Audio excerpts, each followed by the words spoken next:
Invincible is everything the modern MCU isn't.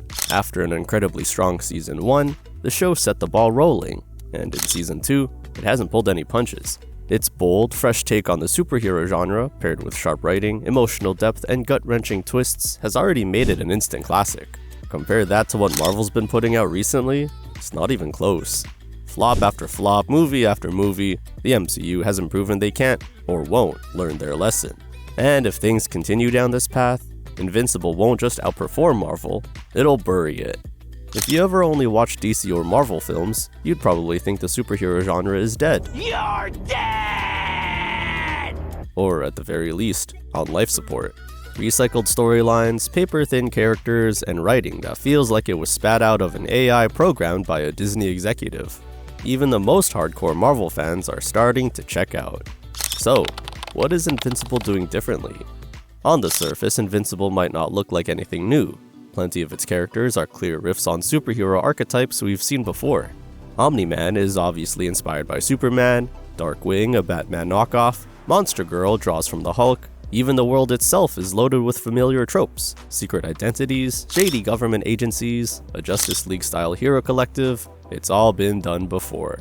But here's the thing, it's not about what Invincible is doing, it's about how it's doing it. The first episode of Invincible sets the tone perfectly. It plays out like your typical lighthearted superhero story, cheesy villains, corny banter, hero saving the day. Then, the ending hits. If you've seen it, you know exactly what I'm talking about. That infamous scene where Omni-Man slaughters the Guardians of the Globe in brutal, bone-crunching detail. It's violent, it's shocking, and it's masterful. Because that's the moment the audience realizes nobody's safe. And that's the biggest thing missing from the MCU. Real stakes. Marvel movies are visual spectacles, no doubt. They've got the budget, the tech, the CGI, but it's all one big roller coaster. Flashy, fast, and fun for the first time, but you always end up right back where you started. Characters survive everything, the heroes always win, the consequences never stick. Invincible? Not so much. Every fight could be someone's last. Every decision has lasting consequences. Even in quieter scenes, like when Omni-Man visits his tailor, the threat is palpable. A flick of a bottle cap is all it takes to remind us how dangerous he is. It's tense, it's grounded, and it makes you feel something. Once upon a time, Marvel had characters we actually cared about. Tony Stark, Steve Rogers, even Thor had his moments. Now, most of them are gone, and the replacements don't just cut it. We're left with a handful of side characters shoved into leading roles, characters the audience hasn't bonded with, played by actors doing their best with bad material. Worse yet, instead of building compelling new heroes, Marvel's resorted to pushing messages rather than stories. Remember the "she's got help" scene in Endgame? Every major female hero conveniently lined up for a slow-mo girl power shot. It wasn't empowering, it was pandering. A boardroom-approved spectacle designed to go viral and check boxes, not serve the story. Now imagine stretching that moment into an entire movie. That's the Marvels in a nutshell. It doesn't stand for anything, it doesn't dig deep, it just exists, hoping representation alone will carry it to box office success.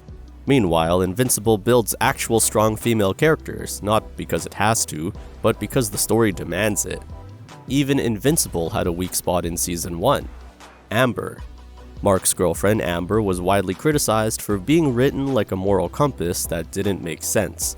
She's constantly annoyed that Mark's never around, even though she knows, for weeks, that he's risking his life as a superhero. When she breaks up with him after he saves her life, yeah, that didn't sit right with fans. But here's the difference. Invincible listened. In Season 2, Amber's character evolves. She understands Mark's responsibility, she's supportive, human, flawed, but growing. Can you imagine Marvel responding to fan feedback like that? Marvel's formula hasn't changed in years. Despite criticism, despite box office fatigue, they keep churning out the same hollow stories, expecting different results. It's not just about wokeness or politics, it's about lazy storytelling. Writers prioritizing identity over development. Heroes starting out perfect, facing no real growth, with the world bending around them to prove a point. The audience doesn't want that. They want real characters, real journeys, real emotion. And that's exactly what Invincible delivers. Take Debbie, Omni-Man's wife. She's not a superhero, she's not physically powerful, but emotionally, she might be the strongest character in the entire show. She suspects the truth, she digs, she uncovers it on her own, and then she has to live with it. Her strength doesn't come from superpowers or speeches, it comes from resilience, empathy, and moral clarity. She's written like a real person, not a political statement. In the end, it's her impact, not a battle, that breaks Omni-Man's control over Mark. That's storytelling. Contrast that with Marvel's most emotional moments in recent years. Do you feel anything when a character dies? Or are you just waiting for the end credits scene? Do you care about the multiverse? Or are you just hoping for another cameo?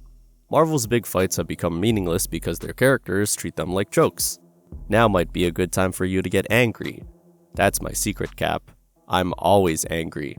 Quippy lines, gags in the middle of battles, punchlines during people's deaths. It's like watching a parody of itself. Imagine Omni-Man cracking jokes during the infamous train scene. Wouldn't work, right?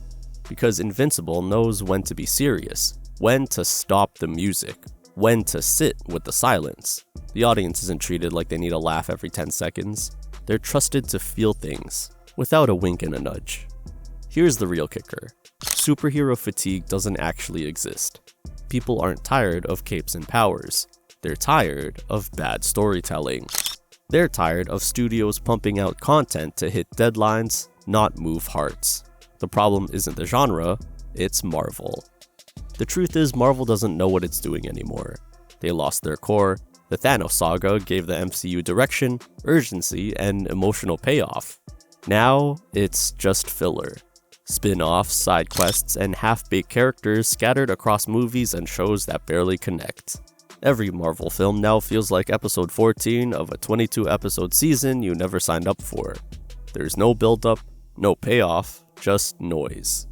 The multiverse was supposed to be the next big thing, but instead being a tool to tell better stories, it's become a cop-out. A way to undo consequences, a lazy excuse for cameos, a nostalgia machine with no soul. Remember Mr. Fantastic's cameo in Doctor Strange 2?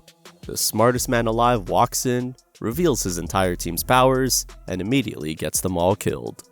That's not a moment, that's a meme. Invincible doesn't have that problem. The stakes are real, the story is focused, the pacing is tight. Every episode matters, every character decision echoes throughout the show. When someone dies, you feel it. When someone wins, it means something. There's no random filler or spin-off nonsense, no characters tossed in for synergy or merchandising. It's storytelling, not strategy. Even the villains in Invincible have depth. Omni-Man isn't evil for the sake of it. He's torn, trapped between duty and family. When Mark gets his powers, it's not a celebration. It's a tragedy, because it means the clock's run out. Nolan's plan can't wait, his perfect world is about to crumble, and he feels it. That tension, that nuance, Marvel hasn't touched it in years. Ironically, Mark, the titular Invincible, is constantly getting destroyed. He loses nearly every fight, he bleeds, he breaks. But he learns, he grows, he becomes more than just another superhero. Every punch pushes him forward, every loss builds his character. It's the opposite of Marvel's sitcom loop where nothing ever really changes. Superhero stories are evolving, and Invincible is leading that charge, alongside shows like The Boys. Meanwhile, Marvel is stuck in the past, not the past of greatness, but the past of formulas, crunch time CGI, and marketing masquerading as creativity. It's a franchise running on fumes. Let's not forget the VFX nightmare. Marvel's effects have gotten worse. Despite billion-dollar profits, artists are overworked, underpaid, and stretched thin. Thor, Love and Thunder look like a cutscene from a mobile game. And that's not the artist's fault, it's corporate greed. Infinity War had over 1,700 VFX shots. Endgame had fewer, but WandaVision had more than both. Why? Because Marvel's flooding the market with quantity over quality. And it shows. Invincible doesn't have that problem. It's animated, focused, and crafted with care. There's time to write, time to animate, time to listen to feedback and actually make adjustments. That's why it feels cohesive. That's why it feels intentional. That's why people trust it. Invincible doesn't throw spin-offs at the wall. When it does expand, like with Adam Eve, it builds on the story. It doesn't distract from it.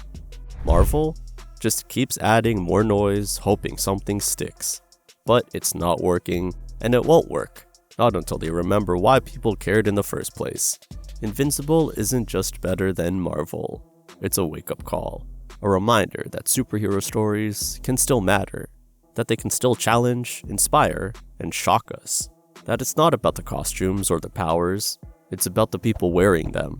Marvel gave us gods, but Invincible gave us humans. And in doing so, it made the MCU feel completely irrelevant.